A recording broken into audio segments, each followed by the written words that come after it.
सहनाववतु सहनौ भुनक्तु सह वीर्यं करवावहै तेजस्विनावधीतमस्तु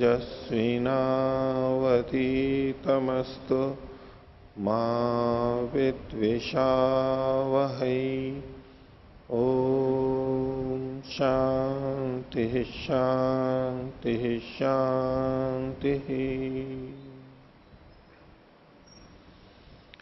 मीमांसा दर्शन की 153वीं कक्षा।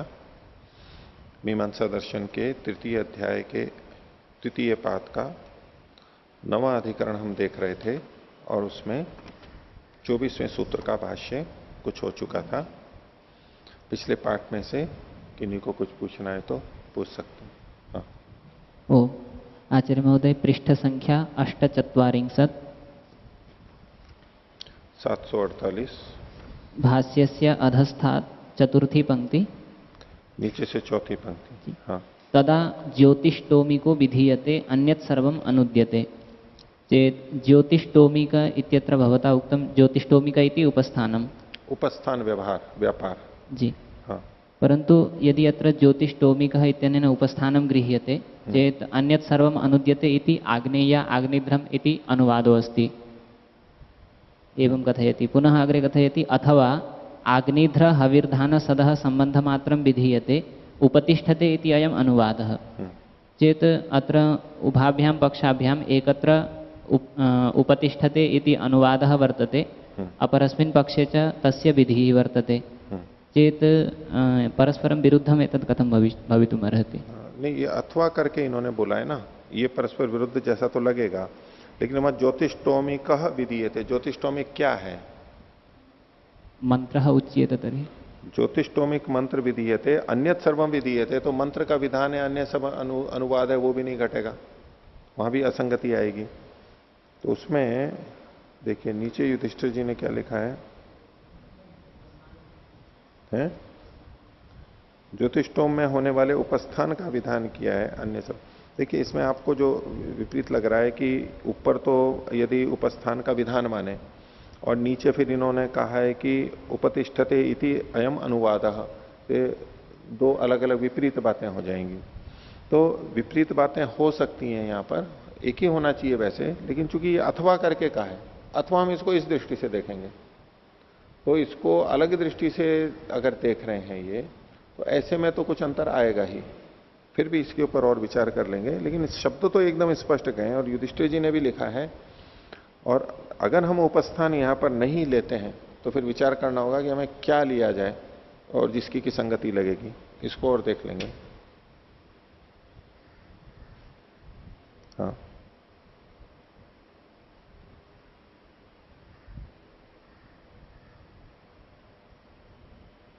और इसमें कुछ आपको और कहना है तो बोलो। नास्ति। अपरः प्रश्नः वर्तते। आचार्य महोदय, अत्र आग्नेय आग्निध्रम उपतिष्ठते इत्येतद् वचनं ज्योतिष्टोमे पठ्यते चेत् अयं वदति उपस्थानस्य ज्योतिष्टोमेन सम्बन्धः, अन्यच्च मन्त्रस्य उपस्थानेन सम्बन्धः, उभयो अपि विधानं कर्तव्यं भवति। परन्तु यदा कश्चिदपि उभयोर विधानं कथं कर्तुम् आवश्यकम्? हाँ, यदि आप जो कह रहे हैं कि उपस्थान में ये मंत्र पढ़ा गया है, ये वाक्य पढ़ा गया है, तो इस वाक्य का उपस्थान से संबंध और मंत्र का उपस्थान का ज्योतिष्टोम से संबंध और मंत्र का उपस्थान से संबंध। तो उपस्थान का ज्योतिष्टोम से संबंध वो तो उस प्रकरण में पढ़ा गया है, उसी से सिद्ध हो जाएगा, यानी प्रकरण से आएगा, वाक्य से नहीं। प्रकरण से हो जाएगा और वाक्य से कोई विरोध भी नहीं आ रहा है और कोई प्रमाणांतर भी नहीं है, तो उस प्रकरण में पढ़ा गया होने मात्र से ये उपस्थान ज्योतिष्टोम का अंग हो गया। ठीक है, उसके लिए वाक्य के द्वारा कहने की जरूरत नहीं है, वाक्य के द्वारा उपस्थान को कहने की जरूरत नहीं है, ये उसका अंग है। अब उसको छोड़ करके वाक्य से विचार करेंगे कि आग्नेया आग्नेत्रम उपतिष्ठते। अब इसमें क्या विधान किया जा रहा है? तो मंत्र का विधान हो गया उपस्थान के लिए। यहां तक आपने बात कही। हाँ, आगे। जी आचार्य महोदय एतद् वदितुमिच्छामि अत्र द्वाविंशतितमसूत्रस्य भाष्यस्य तृतीयपङ्क्तौ हाँ। यदा तु खलु उपस्थानस्य मन्त्रसम्बन्धो विवक्ष्यते तदा सर्वोपस्थानेषु तदा मन्त्रः प्राप्नोति प्रकरणं बाधित्वा। यदि आग्नेय आग्नेध्रम उपतिष्ठते इत्येतद् वचनं तस्मिन् प्रकरणे पठितमस्ति चेत् प्रकरणेन सह तस्य वचनस्य सम्बन्धः वर्तते एव। अधुना अस्माभिः केवलं मन्त्रस्यैव विधानं क्रियते चेत् प्रकरणस्य बाधा कथं भविष्यति इति न अवगतम्। नहीं होगी। देखो ये जो कह रहे हैं ना कि जब उपस्थान का मंत्र से संबंध विवक्षित किया जा रहा है वाक्य के द्वारा, उपस्थान का मंत्र से संबंध ये ही विधि की जा रही है, तो यानी उपस्थान तो प्राप्त था और मंत्र का संबंध उससे केवल बताया जा रहा है कि इस मंत्र से करना चाहिए। तो ये कह रहे हैं सर्वोपस्थानेषु तदा मंत्र प्राप्नोति प्रकरणम बाधित्वा। तो सभी उपस्थानों में, अब ये सभी उपस्थान हैं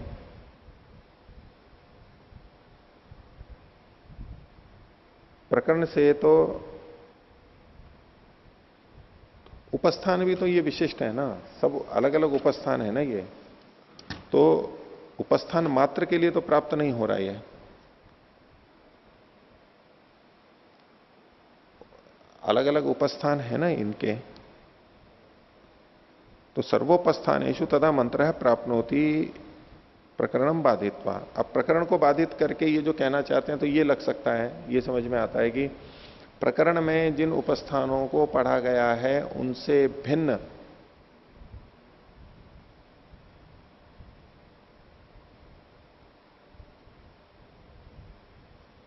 प्रकरण ने कुछ कहा है, तो प्रकरण तो उन्हीं उपस्थानों को कह रहा था। और ये वाक्य यदि ये कह रहा है कि ये जो उपस्थान है यानी आग्नेद्र का जो जो उपस्थान होगा वहां पर, क्योंकि वाक्य प्रकरण से बलवान है, श्रुतिलिंग वाक्य प्रकरण, तो प्रकरण के अनुसार तो इस प्रकरण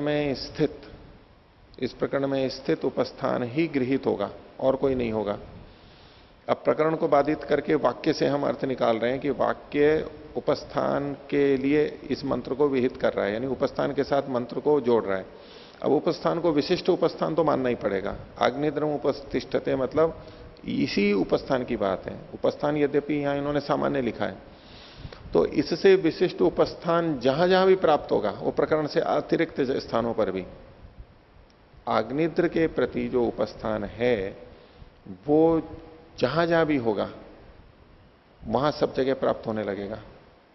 ठीक है। अब वो और जगह जाएगा तो ये मंत्र, ये प्रकरण बाधित हो जाएगा।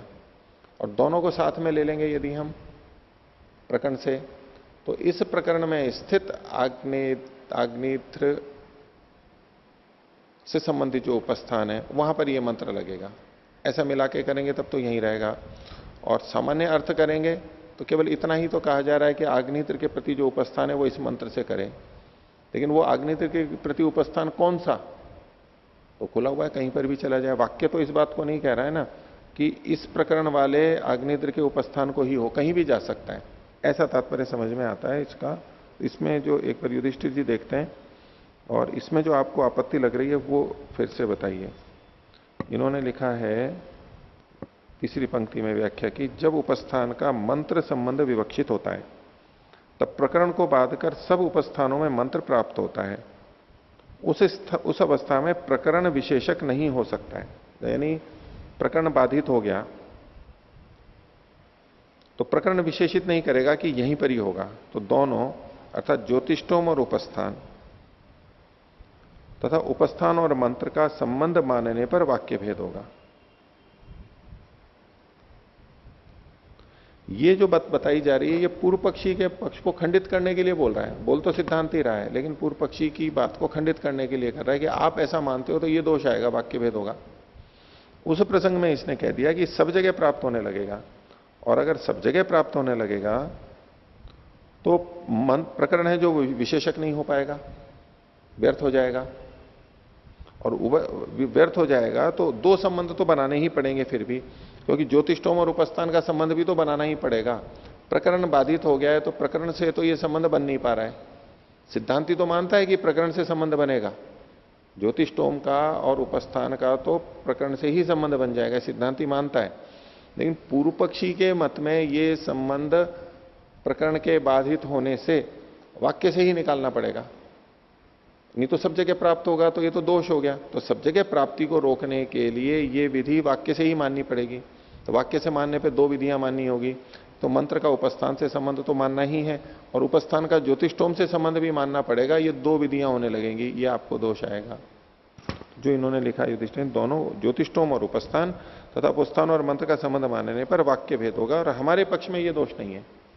ठीक है, हाँ अब इसमें बताओ क्या कहना है आपको। जी, अत्र एतद् वदितुमिच्छामि, यदि आग्नेय आग्निध्रम उपतिष्ठते उपत्थानं यदि ज्योतिष्टोमे पठितं वर्तते ज्योतिष्टोम प्रकरणे, तर्हि तेन प्रकरणेन तु सम्बद्धं वर्तते एव उपस्थानं।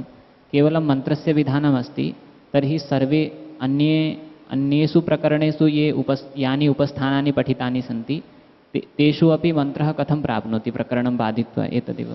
नहीं, आप तो वो मान के चल रहे हो कि जब प्रकरण से यहीं लग रहा है तो दूसरी जगह क्यों जाएगा। ठीक है, ये उस दृष्टि से नहीं देखें। देखिए, फिर से देखिए इसको। पूर्व पक्षी ने कहा था ननुच प्रकरणात् ज्योतिष्टोम से उपकारक स्यात्, मंत्र प्रकरण से ज्योतिष्टोम का उपकारक हो जाएगा। ठीक है, मंत्र ज्योतिष्टोम का उपकारक होगा, ये कह रहा है, उपस्थान का नहीं। अब सिद्धांत कह रहा है यदि उपस्थान ज्योतिष्टोम संबंधो विवक्षेता, उपस्थान और ज्योतिष्टोम का संबंध जब अगर विवक्षित होगा यानी विधि होगी, तदा उपस्थानम ज्योतिष्टोम में उपदिश्येता, तब उपस्थान को ज्योतिष्टोम से कहा जा सकता है। ठीक है, पूर्व पक्षी क्या कह रहा था, प्रकरण से ही ज्योतिष्टोम, ये मंत्र ज्योतिष्टोम का उपकारक हो जाएगा।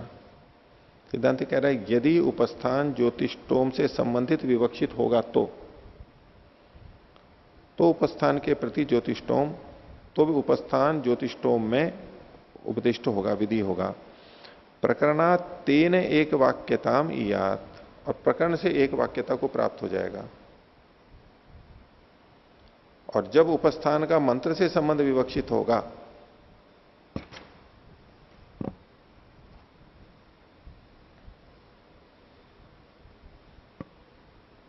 ठीक है, इसको और देखते हैं। ठीक ठीक क्या है वो, हिंदी से भी आप जो पूछना चाह रहे हो वो तो सीधे सीधे तो हिंदी से भी नहीं आ रहा है। इसमें आपका ये पूछना है कि ये क्यों ऐसा कह रहे हैं, संगति नहीं लग रही है ना। जी, पूछने का अभिप्राय यह है कि यहाँ पर पहले कहा था कि ज्योतिष्टोम का यदि हम उपस्थान से संबंध करेंगे तो मंत्र के साथ में उपस्थान का संबंध नहीं हो सकता, और यदि मंत्र का उपस्थान से संबंध जोड़ेंगे तो उपस्थान ज्योतिष्टोम से नहीं जुड़ सकता वाक्य के द्वारा। हाँ, ये चीज आप साथ में जोड़ के चलोगे ना। अगर आप प्रकरण से जोड़ रहे हो तब तो बात ही नहीं है। अगर प्रकरण से उपस्थान का ज्योतिष्टोम से संबंध जोड़ रहे हैं और वाक्य के द्वारा, मंत्र से नहीं वाक्य के द्वारा मंत्र का और उपस्थान का संबंध जोड़ रहे हैं, तब तो कोई विरोध नहीं आ रहा है। वाक्य के द्वारा तो नहीं आएगा फिर, क्योंकि वाक्य के द्वारा, चूंकि अगर केवल वाक्य के द्वारा मंत्र और उपस्थान का संबंध जोड़ेंगे तो वाक्य तो कहीं भी प्राप्त होगा, वाक्य कहीं भी प्राप्त होने लगेगा। नहीं, कहीं भी प्राप्त होगा तो साथ में प्रकरण आकर के बताएगा, चूंकि ये वाक्य इस प्रकरण में पढ़ा गया है, यानी वाक्य का और प्रकरण का दोनों का प्रयोग होगा। ये जो प्रकरण, ये जो वाक्य है, इससे तो मंत्र का उपस्थान से संबंध प्राप्त हुआ, और अब प्रकरण अलग से आया और प्रकरण ने फिर इसको, इस उपस्थान को इस ज्योतिष्टोम से संबंधित ही रखा, अन्य जगह नहीं जाएगा। लेकिन यहाँ पर उसको अन्य जगह ले जा रहे हैं, यही मतलब प्रश्न। अन्य जगह दूसरे ढंग से देखना पड़ेगा ना, कुछ चीज को हटा करके देखना पड़ेगा।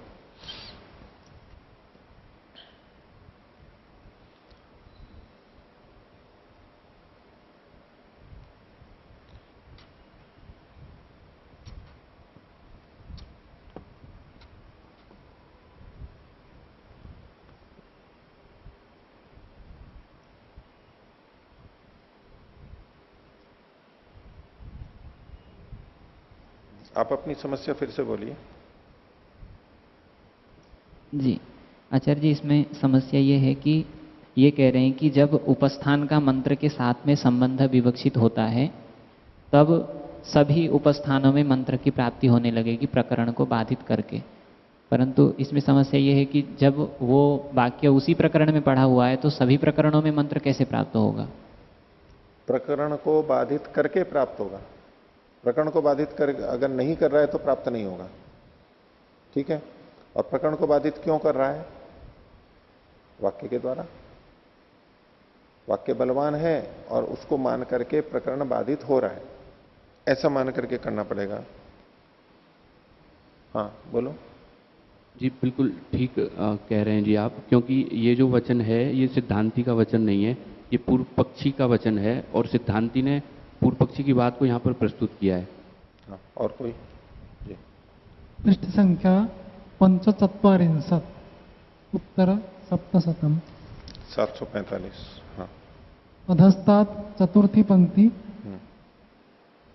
दासतयाम पुनर्मंत्र व्यक्तो उपादीयमानायाम प्रकरणात् या मंत्र व्यक्ति प्राप्नोति सा बाधिता भवति असति विरोधे। असति विरोधे कथम बाधिता भवति इति न जाने। नहीं, विरोध ना होने पे वास्तव में तो बाधित नहीं होनी चाहिए। वास्तव में बाधित नहीं होती है। यही तो दोष बताया जा रहा है कि विरोध ना होते हुए भी बाधित होने लग जाएगी। पूर्व पक्षी में दोष दिखाया जा रहा है। विरोध होने पे बाधित होती है, विरोध नहीं है तो बाधित नहीं होगी। यही क्या प्रतिपादन है? बाधित होगी ये तो दोष के रूप में कहा जा रहा है। विरोध ना होते हुए भी बाधित होने लग जाएगी। शब्दात् तो एवं न जाने। नीचे हिंदी में सा बाधिता भवति असति विरोधे। सा बाधिता भवती, ये दोष बताया जा रहा है ना। काकु ध्वनिया काकु ध्वनि हमारे को लेनी पड़ेगी इसके अंदर, नहीं तो कैसे होगा? ये तो अपने को सिद्धांत है कि विरोध नहीं है तो बाधित नहीं होगा, इसमें कोई संदेह नहीं है ना। विरोध नहीं है तो बाधित नहीं होना चाहिए। और जब कह रहे हैं कि विरोध नहीं होने पे बाधित होगा, ये दोष के रूप में ही ले सकते हैं। नीचे देखिए,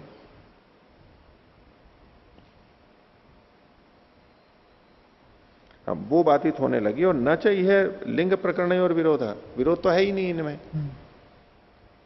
विरोध है ही नहीं, तो ये तो उसका खंडन कर रहे हैं। विरोध ना होते हुए भी बाधित होगी, ये पूर्व पक्षी के लिए कह रहे हैं। कथम शब्द से अध्यार वो तो काकू में आप ले लीजिए कैसे भी, लेकिन ये तो दोष ही कथन किया जा रहा है। दोष के रूप में ही संगत लगेगा ये। ठीक है, और कोई?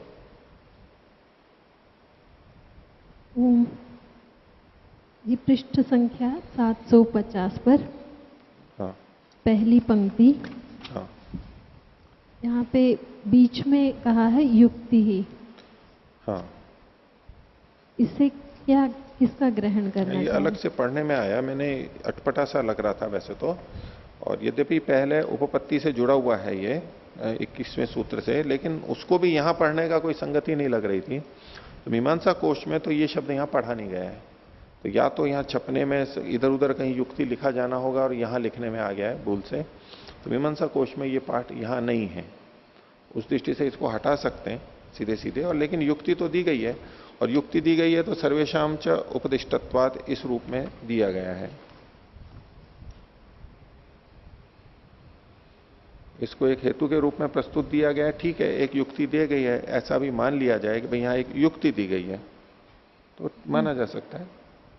पर वो उस शैली में होता नहीं है कथन। जी। अगला प्रश्न 752 पृष्ठ पर। 752। हाँ। ऊपर से छठी पंक्ति। हाँ जी। अंत में जी। सम्यग जरणार्थम। जी। ये सम्यक अजरणार्थम कहना चाह रहे हैं या सम्यक जरणार्थम कहना? सम्यक जारणार्थम है। ग को हलंत कर लीजिए अच्छी तरह, जरण के लिए, यानी भोजन के पचने के लिए।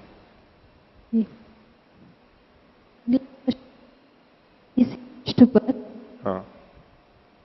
भाष्य की नीचे से दूसरी पंक्ति। हाँ। विशेषण वचनानाम अविवक्षित स्वार्थ वचनता। हाँ।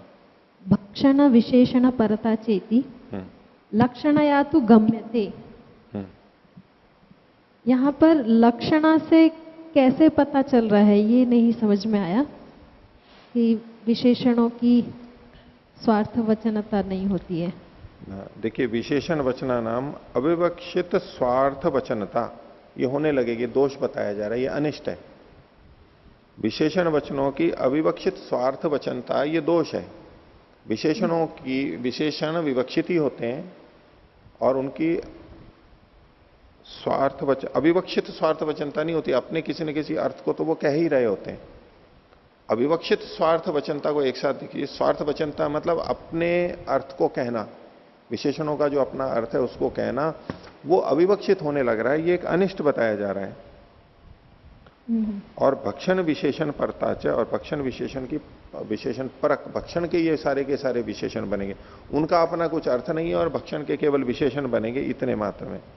तो लक्षणा है तो गम्यते, लक्षणा कैसे करनी पड़ेगी कि यहां पर वहां जो शब्द मुख्य कहा गया है, ग्रहण इत्यादि, वो मुख्य ना करके हम उस भक्षण से संबंधित अर्थ जोड़ रहे हैं। वहां पर मुख्य अर्थ को छोड़ करके, क्रियापद है ही वहां पर, मुख्य अर्थ को छोड़ करके गौण ले रहे हैं। बस इसी रूप में इसकी लक्षणता, लक्षण परकता समझनी चाहिए, लक्षणा समझनी चाहिए। अगला प्रश्न 700। ये जो लक्षण भक्षण के विशेषण बनते हैं ना, ये भी गलती मान रहे हैं। ये भक्षण के विशेषण नहीं है। अच्छा, भक्षण के विशेषण नहीं है ये अलग अलग कर्म स्वतंत्र रूप से कहे गए हैं। सिद्धांति का ये मानना है। तो ये दोनों ही अनिष्ट होने लग जाते हैं। हाँ, अगर फिर भी ये कह रहे हैं वैसे ये लक्षित होने लगेगा, अनिष्ट है, लेकिन अगर आप लेना भी चाहते हो तो ये आपको लक्षणा से लेना पड़ेगा। और लक्षणा में श्रुति और लक्षणा में श्रुति बलवती होती है। श्रुति जब स्पष्ट इन कर्मों को अलग अलग कह रही है और आप भक्षण से जोड़ोगे भी तो आपको लक्षणा करनी पड़ेगी, लेकिन वो बल दुर्बल है, लक्षणा दुर्बल है। हाँ जी, 753 पृष्ठ पर हाँ भाष्य की दूसरी पंक्ति ऊपर से, हाँ, तद्धि श्रुतम विशेषणानि अश्रुतानि। यहाँ पे मुझे लगता है दोनों ही, भक्षणम भी श्रुति से ही जाना जा रहा है और विशेषण भी श्रुति से ही जाने जा रहे हैं। तो ये अश्रुतानि विशेषणानि ऐसा कैसे कह रहे हैं? श्रुत का मतलब केवल पढ़े गए के लिए नहीं है। देखिए इसमें ये जो भक्षयामी करके अंत में लिखा हुआ है ना, पितृपीतस्य मधुमता उपहूतस्य उपहूतो भक्षयामी इत्यवम आदि, ठीक है। तो मैं भक्षण करता हूं, इस रूप में जो बाकी क्रियाएं हैं उनमें सीधे सीधे ऐसे नहीं है।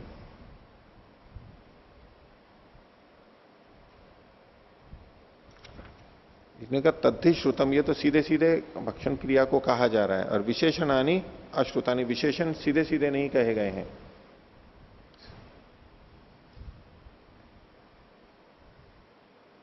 सीधे नहीं कहे हैं ये कैसे पता लग रहा है मुझे? मतलब मेरी समझ में ऐसा दिख रहा है कि वो सीधे पढ़े हुए हैं। अच्छा, जैसे बताइए। देखो जैसे ये सध्यासम इत्यवमंतम ग्रहणार्थम, सध्यासम जो इन्होंने लिखा है ना जी, दूसरे में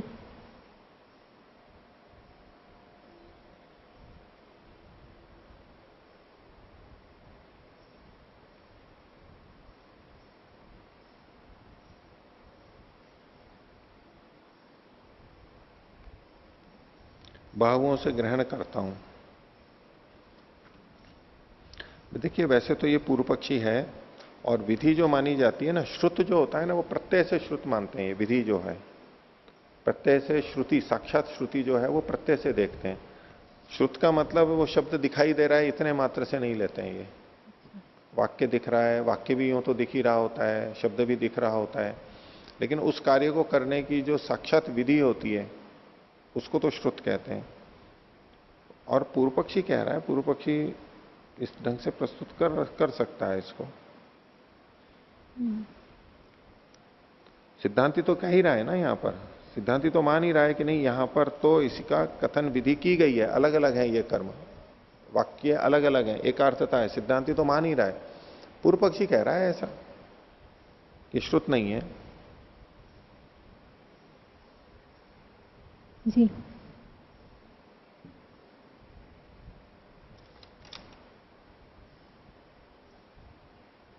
कई बार कुछ बातें पूर्व पक्षी बोल देता है, या तो इसके पीछे कोई विशेष हेतु है तो देखता हूं, और नहीं तो कई बार पूर्व पक्षी ऐसी बातें बोल देता है जो ठीक नहीं है।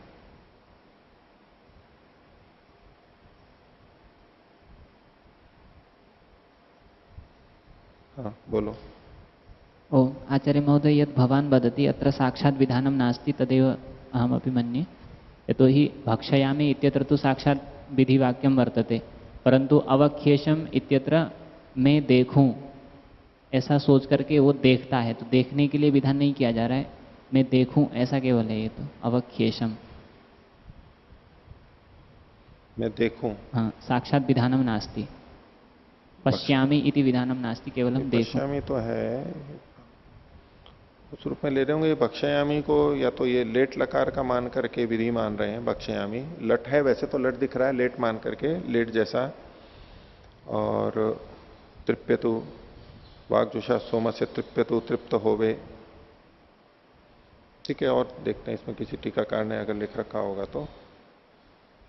और कुछ बोलो। ओम। पृष्ठ संख्या 752। 752। इसमें भाष्य के नीचे से चौथी पंक्ति। हाँ। एवमपि भिद्येत वाक्यम विशेषण विशेषाणाम युगपद वचन असंभवात। सिद्धांति का कथन है। हाँ। तो ये विशेषण विशेषों का युगपद वचन असंभव होता है, तो ये कैसे देख रहे?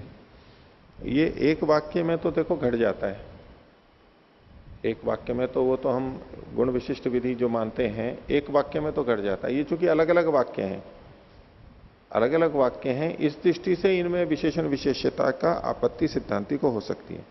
सिद्धांति ये कैसे कहेगा कि विशेषण विशेष्य एक वाक्य में हो ही नहीं सकता है? होता ही है, बहुत सारे वाक्य हमारे सामने हैं। एवं अपि ये जो कह रहा है ना पूर्व पक्षी, इससे पीछे उच्यते सर्वाणी एतानी भक्षण विशेषणानी इत्युक्तम। सर्वाणी एतानी कानी, पदानी नहीं, वाक्यानी, ये सारे वाक्य। क्योंकि पीछे और पीछे देखिए, ये कथम एतत् शक्यम वदितुम सर्वम इदम एकम वाक्यम भक्षणे विनियुज्यते इति। ये सारे एक ही वाक्य है, ये कैसे कह सकते हो? तो बोले ये सारे के सारे वाक्य भक्षण विशेषण है, ये कहा जा रहा है। तो सिद्धांत कह रहा है एवं अपि विद्येत वाक्यम विशेषण विशेषाणाम युगपद वचन असंभवात। विशेषण विशेष्य का दोनों का एक साथ से कथन वाक्य की दृष्टि से ही प्रतीत हो रहा है। ये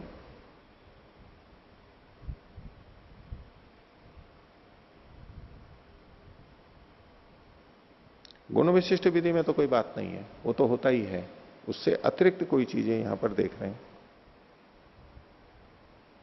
इस रूप में संभव नहीं है, ऐसा कुछ अध्याहार करके लेना पड़ेगा।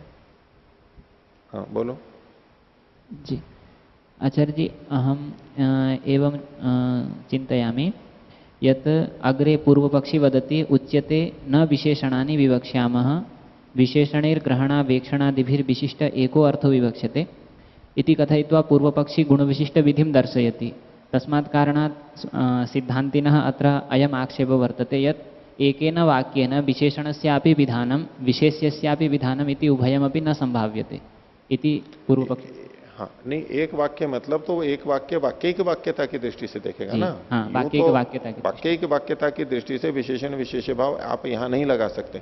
लेकिन जैसे हम और जगह देखते हैं गुण विशिष्ट विधि, एक ही वाक्य होता है, वहां तो विशेषण विशेष्य के रूप में हो ही सकता है, कोई आपत्ति नहीं। उनका प्रश्न तो यही है ना कि वहां तो हम स्वीकार करते हैं, यहाँ ये स्वीकार करनी नहीं कर रहे हैं, तो दोनों में अंतर ही तो देख सकते हैं हम कि भाई यहाँ स्वीकार हो रहा है, यहाँ नहीं हो रहा है। वहां तो एक ही वाक्य में देखा जा रहा है, यहाँ अनेक वाक्यों में जब वाक्य की वाक्यता देखी जा रही है तब ये मना कर रहे हैं। जी हाँ। लेकिन पूर्व पक्षी ने फिर उसको गुण विशिष्ट विधि जैसा बना करके कहने का प्रयास किया। हाँ, एक ही अर्थ विवक्षित हो रहा है। तो ये कह रहा है कि नहीं, एक अर्थ विवक्षित नहीं हो रहा है, वो अनेक अर्थ तो उधर भी है, आप उसको अविवक्षित स्वार्थता कर रहे हो, फिर आप वो गलत हो जाएगा। ठीक है, हो गया। देखिए थोड़ा, पृष्ठ संख्या 753, मीमांसा दर्शन के तृतीय अध्याय का द्वितीय पाठ। तो सिद्धांती अपनी बात को और रख रहा है। लिंग समाख्या नाम जो बात कही थी, इसने पूर्व पक्षी ने बात कही थी, तो समाख्या को पूर्व पक्षी बोल रहा है, समाख्या के आधार पर भी वो अपने पक्ष में ले जाना चाह रहा है कि पूरे भक्षानुवाक का वहां पर प्रयोग होना चाहिए। तो दूसरे अनुच्छेद में कहा समाख्यानम च भवति, यहां एक समाख्यान है, नाम हमारे को मिलता है। क्या समाख्यान? भक्षानुवाक इति, भक्षानुवाक ये वहां पर नाम लिख रहा है। तो कृष्णश्च अनुवाको नावयवः, और ये भक्षानुवाक किसको कहा जा रहा है? पूरे अनुवाक को भक्षानुवाक कहा जा रहा है, ना कि उसके किसी एक अवयव को। इस पर सिद्धांति कहता है ननु च समाख्या लौकिका शब्द, ये समाख्या जो है ये तो लौकिक शब्द है। जो नाम भक्षानुवाक किया ये उसका भाग तो नहीं है, मंत्र का भाग तो नहीं है, वेद का तो भाग नहीं है। ये जो मंत्र और ब्राह्मण दोनों को मान के चलते हैं उस पक्ष में ये बात चल रही है। तो ये तो समाख्या तो लौकिक शब्द है। कथम वैदिकम अंगम नियंस्यति इति, इस वैदिक शब्द को वो नियंत्रित कैसे कर सकता है? मनुष्य है, लौकिक है। इस पर पूर्व पक्षी कहता है यद्यपि लौकिक, ठीक है लौकिक है, तथापि अनादि तस्य अनुवाकेन संबंध, लौकिक है लेकिन फिर भी इसका अनुवाक के साथ में नित्य संबंध है, इसलिए इसके अनुसार हमारे को निर्णय करना है। सिद्धांति कहता है किमतो यद्यवम, इससे आप निकालोगे क्या? तो बोले एतद अतो भवति, इससे होगा कि भक्षण समभिव्याहृतम अनुवाकम ब्रूते, भक्षण इस नाम के साथ युक्त होकर अनुवाक को कहा जा रहा है, तो चूंकि भक्षण का नाम लिया गया है इसलिए पूरा अनुवाक उससे जुड़ेगा। समभिव्याहारश्च सती संबंधे भवति, ये जो समभिव्याहार है, नाम लिया जा रहा है, वो बिना संबंध के नहीं होता है, तो संबंध तो है इसका, इस अनुवाक का भक्षण के साथ में संबंध है, इसलिए ये नाम रखा गया है। जैसे कि पांच को लावका एति, पकाने वाला या तो लावणी करने वाला, काटने वाला।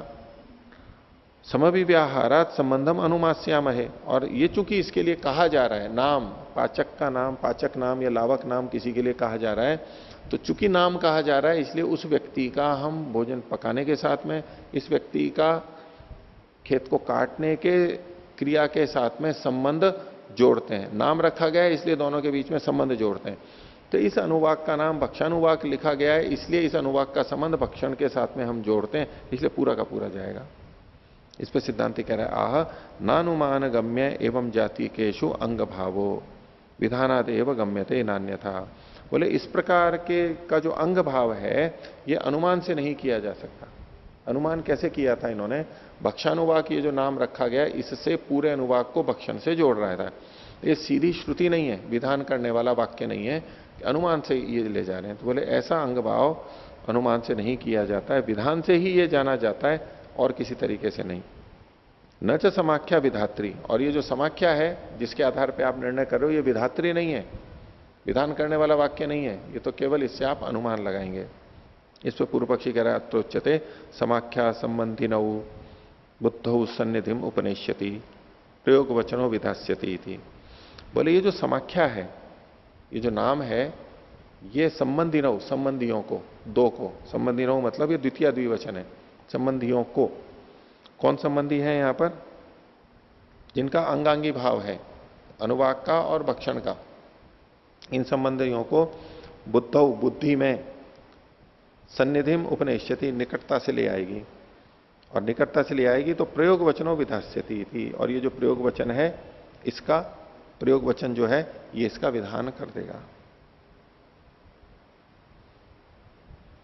एक प्रयोग वचन वहां पर निर्मित कर लेंगे, अनुमित कर लेंगे, जो नीचे युधिष्ठिर जी ने लिखा है अनेन भक्षणम कर्तव्यम, ये यहां पर हो जाएगा, तो ये प्रयोग वचन विधान कर देगा। तस्मात कृत्सोनुवाको अनुवाको भक्षण विनियोक्तव्य थी, पूरे अनुवाक को भक्षण में लगा लेना चाहिए।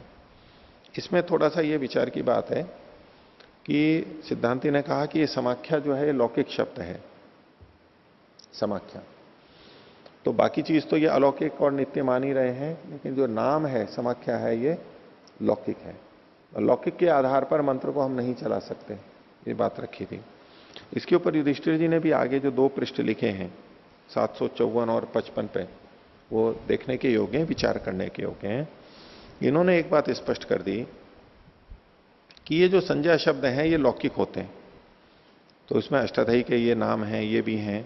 इसके अलावा युधिष्ठिर जी ने कहा न केवल अनुवाक, नीचे चौथी पंक्ति के अंदर कोष्ठक में लिखा हुआ है, न केवल अनुवाक सूक्त आदि संज्ञाएं ही अपितु वैदिक ग्रंथों में प्रयुज्यमान कांड, प्रपाठक, अष्टक, अध्याय, मंडल, अनुवाक, वर्ग आदि विभाग भी ऋषि मुनियों द्वारा किए गए हैं।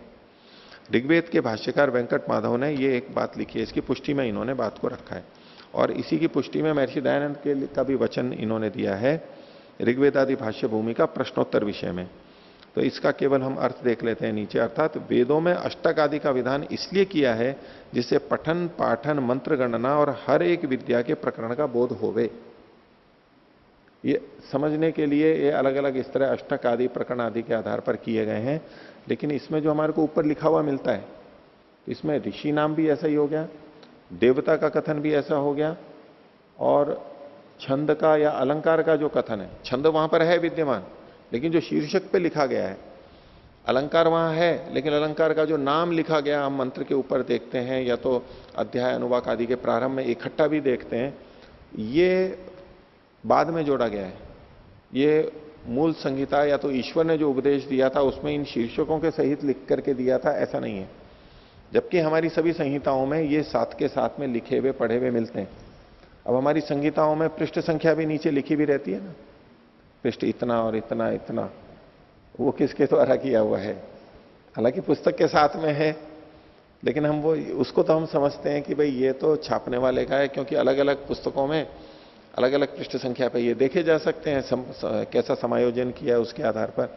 तो जैसे ही पृष्ठ संख्या है, ऐसे ही जो भेद आदि जो लिखे गए हैं ये बाद में किए हुए हैं। इसमें उपेंद्र राव जी और आदित्य मुनि जी, इन्होंने जो प्रश्न उठाए थे उनमें से एक दो प्रश्न उन्होंने ऐसे भी उठा रखे थे।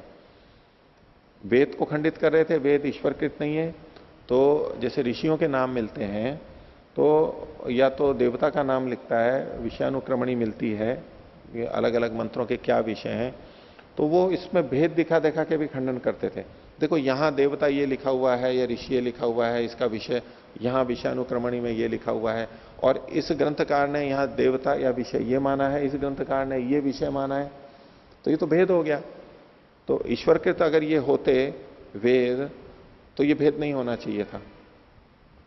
उनका मुख्य आरोप वेद को खंडित करना था कि वेद ईश्वरकृत नहीं है, और उसके लिए उन्होंने लिया था इनको आधार बना करके। तो जो इसके समाधान लिखे हैं और जो वेद प्रतिष्ठा पुस्तक के अंदर भी जो संग्रहित हैं, परोपकारी में छपे थे, उसमें इसी आधार पर उत्तर देने का लिया था कि भाई ये वेद के भाग ही नहीं है। इनमें विरोध है, ठीक है, विरोध है मतलब भिन्नता है, कोई ऋषि इसको अलग दृष्टि से भी देख सकता है, वो अंतर हो सकता है, कहीं कहीं अलग अलग ग्रंथों में विरोध मिल रहा है। इससे वेद की मनुष्यकृत, वेद का मनुष्यकृत होना सिद्ध नहीं होता है, वेद की इससे अनित्यता सिद्ध नहीं होती है। वो इसके ये सिद्ध करना चाहते हैं भाई ये मंत्र का भाग ही नहीं है, ये वेद का भाग ही नहीं है, यद्यपि वेद के अंदर लिखते हैं। यही बात ये जो युधिष्ठिर जी ने यहां पर लिखी है उसको हमें हमेशा ध्यान रखना चाहिए कि उसको वेद का भाग मान के कोई खंडन कर रहा है तो हमके उत्तर देने के बजाय सीधा कहें ये वेद का भाग ही नहीं है, और उत्तर अपने ढंग से हम दे सकते हैं। अब इसमें देखिए नीचे का जो भाग है कि भाष्यकार ने, सबसे निचला अनुच्छेद पढ़ रहा हूं 754 का, भाष्यकार और कुमालित भट्ट ने मध्यकालिक मीमांसा मत के अनुसार इस अनुवाक आदि संज्ञाओं को तथा इनका वैदिक ग्रंथों के अवयवों के संबंध में को भी नित्य माना है इन्होंने। अब हालांकि ये पूर्व पक्षी का था कि भाई संज्ञा है, लौकिक है, लेकिन फिर भी ये नित्य है, पूर्व पक्षी का था ना, ये नित्य संबंध नित्य है, तो ये लोग नित्य मान करके चलते थे और लोग भी। तो इसके अंदर इसमें जो क्या क्या है आर्ष परंपरा के अनुसार, तो वैदिक शब्द और उनके अर्थ और उनके संबंधों को नित्य माना गया है। शब्द, अर्थ और शब्दार्थ संबंध जो वैदिक हैं वो नित्य माने गए हैं। और इसमें यह भी ध्यान देना है, ये अनुपूर्वी को भी नित्य माना जाता है, इसी को नित्य माना जाता है, बाकी जो सारा का प्रतिपादन है वो नित्य नहीं है। और बाद में इन्होंने लिखा है मध्यकालीन मीमांसक वर्ण मात्र को नित्य मानते हुए हर शब्द को नित्य मानने लगते हैं, और इसीलिए फिर समस्या आ जाती है कि शब्द और अर्थ का संबंध नित्य है। तो जो आजकल अपभ्रंश शब्द हैं या संकेतकृत शब्द हैं, बोले उनके संबंध कैसे नित्य हैं, तो उनको तो हमें अनित्य मानना ही होता है, नहीं तो फिर कई बार उनको भी जैसे तैसे नित्य मानने लग जाते हैं कि नहीं ये शब्द भी तो आए तो ईश्वर के ज्ञान से ही है, कहीं से है, और वो भी नित्य होने लगेंगे। ये जो मनुष्यकृत है इनको नित्य नहीं मानना चाहिए। और इसके विषय में महर्षि दयानंद ने बहुत ही स्पष्ट रूप से इसको विवाद को जानते हुए लिखा है, और हमारे लिए उसी तरह से स्पष्टता होनी चाहिए।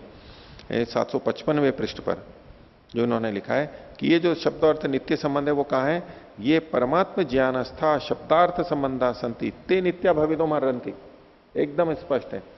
इनकी नित्यता हम परमात्मा के ज्ञान में स्थित जो शब्द अर्थ और शब्दार्थ संबंध है वहीं पर ही समझनी चाहिए, क्योंकि परमात्मा ऐसा है, वो नित्य है, तो नित्य के ज्ञान में ये सब चीजें होती हुई वो नित्य ही होने योग्य हैं। बाकी जितने भी हैं उनको अनित्य माना जाएगा।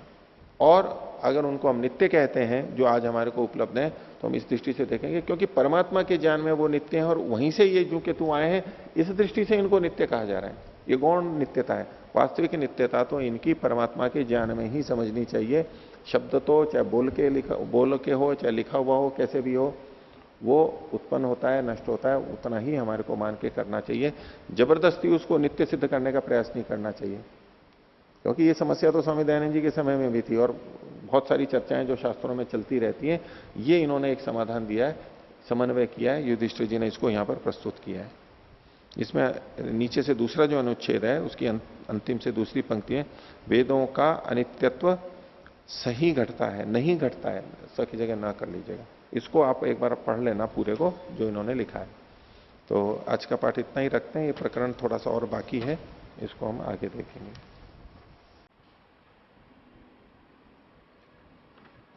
प्रणाम।